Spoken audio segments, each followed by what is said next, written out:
get to like game like 45, 50, think people give a shit as bad right now. Whew, zero fucks given by then. Wait, but in all seriousness though, in all seriousness, weren't we gonna give Lonnie iPad to be able to control this? I already have an iPad. Or whatever, you were gonna be able to control this?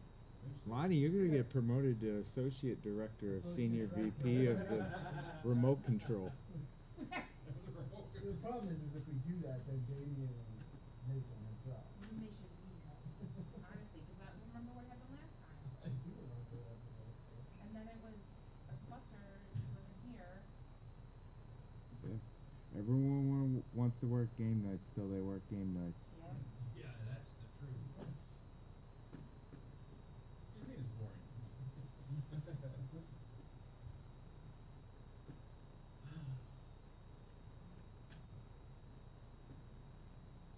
Like we literally just have to change the screens.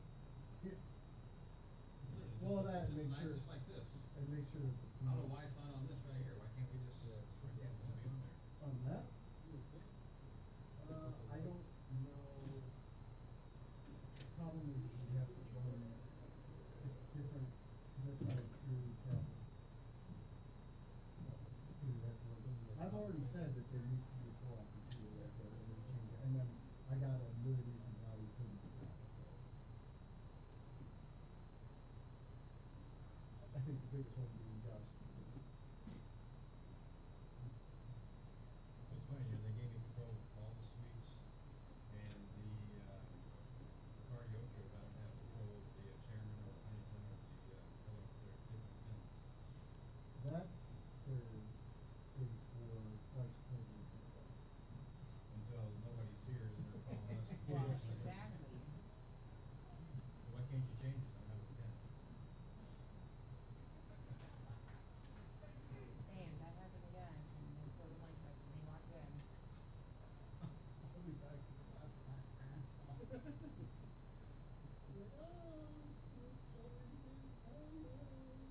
Actually, no, they're not. It isn't a fucking kidding. Stern talking to you about the best of their day. Then they'll show up for like 2 games in a row, and then they'll be back to sitting home in their boxes. So we're all here fucking sweaty. Speak the truth.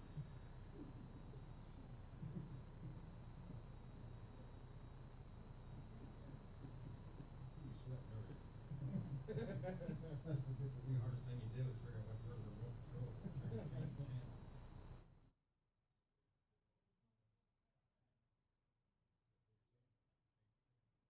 You put that on your resume now.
Larry, Rick Nolan from the Gazette. After such a good first quarter, what happened after that? That's a good question. No, we didn't play well in that second quarter. We made bad decisions. We turned the basketball over, and we couldn't make shots. And then our defense let us down. We didn't do a good job. Getting back on defense. We were a little a step late with our coverages. And then we just lost. We lost the momentum, and we just could not. We could not recover after having such a phenomenal first quarter. We just couldn't recover. As I told the guys in halftime, looking at that second quarter, you would have thought if you had known who played last night, you'd have thought we were the team that played last night because we just we could not sustain the energy we did in the first quarter.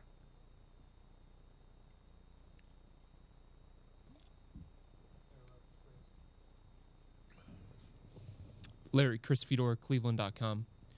I know it's early in the season, but what is the challenge like in trying to break bad habits? It's tough, man. It's one of the toughest things to do when you take over, a situation, where guys do have bad habits. When you're a young team. It's something that you're going to have to, as a coach, I got to, have to live with, some of the things, particularly with the young guys. Hopefully, the more they play, the more they'll learn. Bad habits are things we'll continue to try to correct them with by, showing them on film, sitting down with them, just kind of explaining some things. You just have to stay with it. You have to stay with it. It's not easy. It doesn't come overnight. Right when you think you think they're going to turn the corner and they see it, all of a sudden they go right back to those habits. So we just have to stick with it. We have to stay with it and just keep teaching. Joe Varden, The Athletic. Larry, just kind of playing off what you just said though, and the previous question. You got Sexton and Decker and maybe one other guy that's a Nwaba that's new. Mm-hmm. So it's largely the same team, save for LeBron. And you guys have been to all these finals in a row. So how are there so many bad habits so quickly? Well, we have, as you mentioned, Sexton. We have Nwaba. Jetty is unexperienced. You have Decker, who's new to the team. You have JC still trying to find his way with all the guys. When you bring in new players and new bodies and still trying to find out who we are. We're minus obviously. With LeBron leaving, we take on a whole new identity. We have no Kevin Love, so we're trying to find out our ways to score. We're trying to find ways to play without Kevin Love, and we have to try to find it out real quick because not knowing when his return will be. It's just one of those situations where you it's early in the season. You just have to keep you just keep throwing different combinations out there. You see what works. You see what doesn't work. I think after just after tonight's game, and I had a conversation with my staff. I really see some things that we're probably going to have to make some adjustments with, and that's just part of this. That's part of this game. Those are. I can't tell you right now. Marla Ridenour, Akron Beacon Journal.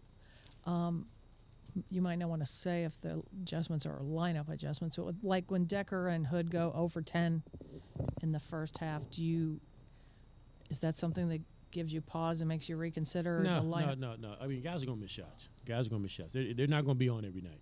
and that's season's too long. And they're going to have nights where they just can't make a shot. They're going to be nights where everything they throw up is going to go in. No, it has nothing to do with guys making shots. It's combination and chemistry. Just kind of really looking at when we lose that, when we lose that energy. When we come out and play the way we did that first quarter, and then we watch the energy just gradually go down. Something's causing that. So we as a staff, I have to figure that out. And again, looking at different combinations that out on the floor, maybe the combinations aren't quite right. I'll shoulder a lot of the responsibility because I'm the guy who's making the subs. But I'm still searching. I'm still trying to find out what works and what doesn't work. Again, minus Kevin Love, it makes it a lot more difficult. But that's just that's part of coaching. You lose players, you have to make adjustments. Chris Manning, SB Nation. Colin in the first quarter was in a position to take an open corner three, but he dribbled into a long two. In that situation, do you want him taking the three, or are you comfortable with him taking that shot just because where he's at right now?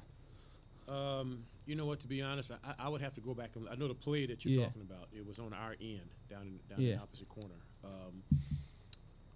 I have to go back and right offhand, I would say that I would have been comfortable with him taking the shot what he did. Yeah. When we've gone down, a few times when we have not scored, I don't want to seek the first open three. Yeah. I mean, sometimes the open shot is always not the best shot, especially when you have trips and you haven't scored. Right now, I would say the shot that he took, I can live with that. And when he's on the floor with George Hill, it's not a ton of minutes, but what do you like when he's on the floor with George? Is there something he can get out of playing with a veteran like that? Well, I like having both those guys out there because it gives me speed. It gives me two guys that can handle the basketball. It gives me two guys that can defend. They can shoulder the responsibility as far as handling the basketball. They're still trying to feel, get a feel for one another. I know when they're out there. But I like both of those guys out there together because I'm able to do some things a little different offensively. Yeah. And like I said, both guys can have the responsibility of sharing the basketball, and it gives me flexibility.